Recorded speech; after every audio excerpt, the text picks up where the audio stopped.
I don't think I can remember a time that finishing a book has left me so enraged, so angry, and also so confused and disgusted. I don't know, I could just go on and on with these kind of things, but yeah, I wanted to make this video while it's all fresh in my mind, as I've literally just finished Virginia Giuffre's autobiography, Nobody's Girl, detailing her life of abuse. Yeah, it's a hard one, everybody. It's a hard one. Hello and welcome back to my channel, Book Time with Elvis, with me, Mark, and I hope you're all doing very well.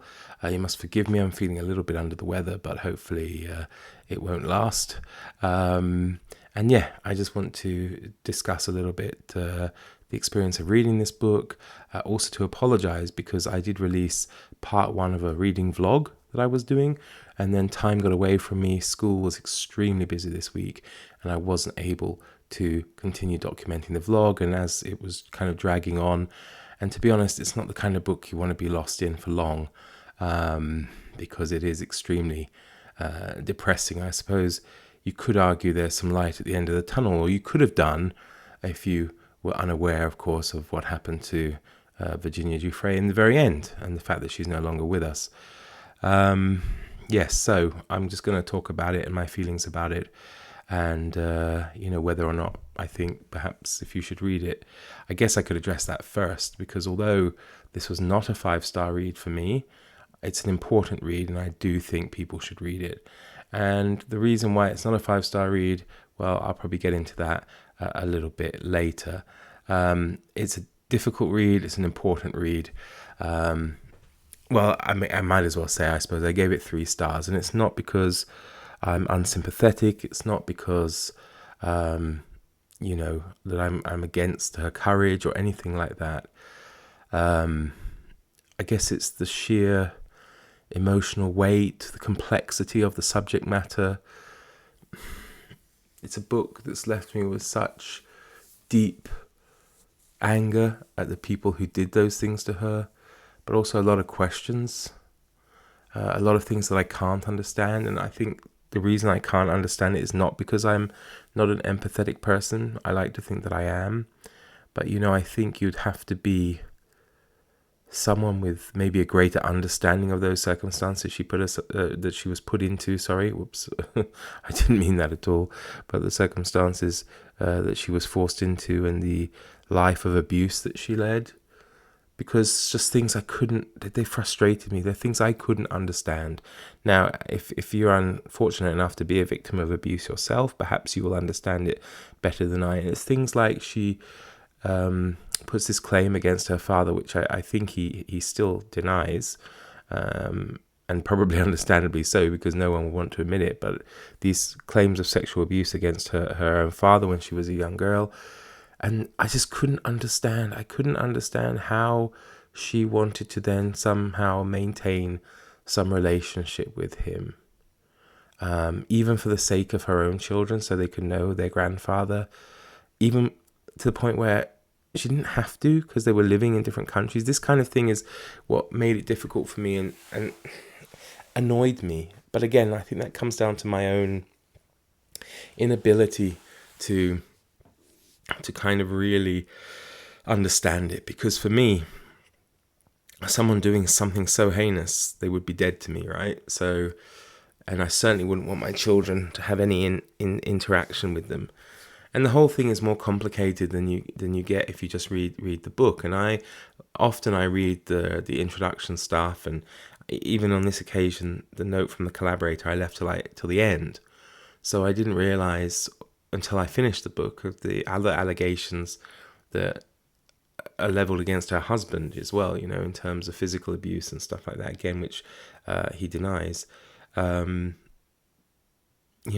she just presents it as this loving, wonderful marriage. And I don't know, there's just a lot of things in there which are so complex that I couldn't just say, this is a corker, or this is a great read. And I think it would be weird to do that as well, given the subject matter. I don't see how it could ever be. I don't know. I just find it really difficult to rate it highly. I mean, as I say, I have great respect for her her courage, and I have so much sympathy, and I just feel so bad for her. It's not my feelings about it. They're not a review of her allegations. Of course they're all documented. It's just trying to understand, I suppose, the psychology of survival, and being an outsider. Thankfully, I do appreciate it's something I can't get my head into, and I'm lucky, very lucky, and I appreciate that. But I think it just had some block on me that made it more difficult for me to understand her experiences, perhaps, but certainly not when it gets into the what her father did to her, allegedly did to her, what other powerful people did to her, and others who allegedly did to her. My reaction is rage to that. I'm disgusted. I'm so angry that these powerful people just, I think in general, get away with so much, and here they are abusing and using her, basically destroying her life. I mean, this poor woman never had a chance, really, I suppose. It's no wonder, that she allegedly, again, I suppose, committed suicide, even though it's something she says she'll never do in the book, and then a couple of chapters later she discusses an occasion where she attempts it. It's just a lot of emotional confusion for me, I suppose, over this book, right? I cannot understand why more people aren't in jail, especially some of the really high profile ones, especially some of the high profile British ones, who are members of particular families that we all know about. I just don't understand it. I was listening to something on the radio the other day where they were talking about these grooming gangs in Britain, and all these people being sentenced and sent to prison, and the inquiries going on with this kind of thing. And I'm thinking, I don't see a difference. I do not see a difference between a man who engages a young woman who's been groomed by a grooming gang in the north of England, and they're all working class people, involved, them being arrested and sentenced and put on trial and sentenced for such horrible acts. And this particular individual, I just don't see a difference. Maybe you do, but to me, the crime in the end is still the same, and it's still a crime. And this person, okay, he's suffered. He's had a few letters and phrases and things removed from his names and whatever, but it's nothing compared, of course, to the suffering of this poor woman, Virginia Giuffre. I as I said, it's a hard read, but an important read. It is frustrating at times, of course, that she doesn't name everybody involved, I guess understandably so. It's a shame the publishers didn't maybe release more, as the book, of course, is published posthumously, and I suppose they're only covering their own backs then. But I think it would have been,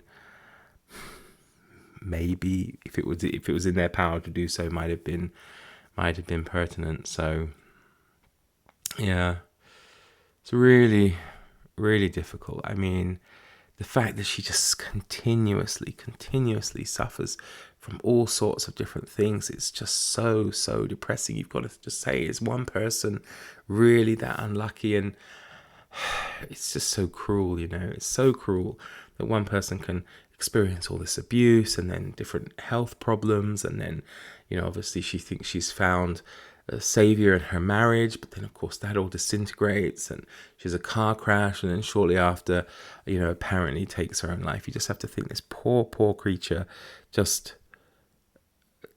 it's a lifetime of suffering, and for what? Okay, she has some form of financial compensation from it, but it certainly doesn't go any sense to her emotional healing or anything like that. I mean, the only saving grace, I suppose, is that it does mean her children are kind of looked after and set up, but that's no substitute for not having a mother or whatever. I don't know. Honestly, this has affected me, this book. And it almost feels callous to even rate it at all, actually. I might even just not rate it. I don't know. I really don't know. Let me know what you think whether such a subject should even be rated as a book, as a work of non-fiction even. Is it callous to even rate it? I think it might be. I don't know. But anyway, I just want to kind of finish off. Nobody's Girl is a challenging read because it forces us, of course, to confront uncomfortable psychological realities.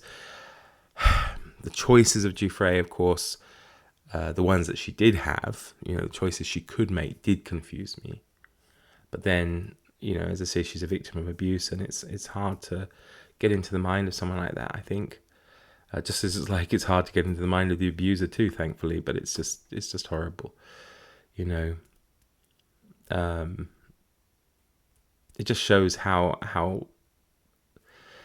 the mind, is just so flawed and just so strange, But I urge you to read it, I guess, if you think you can stomach it. Otherwise, don't put yourself through it, because I think it will probably stay with you while after you read it. Anyway, it's probably very disjointed, not even a review, it's just really reflections on having gone through this. And sorry, that sounds like overdramatic.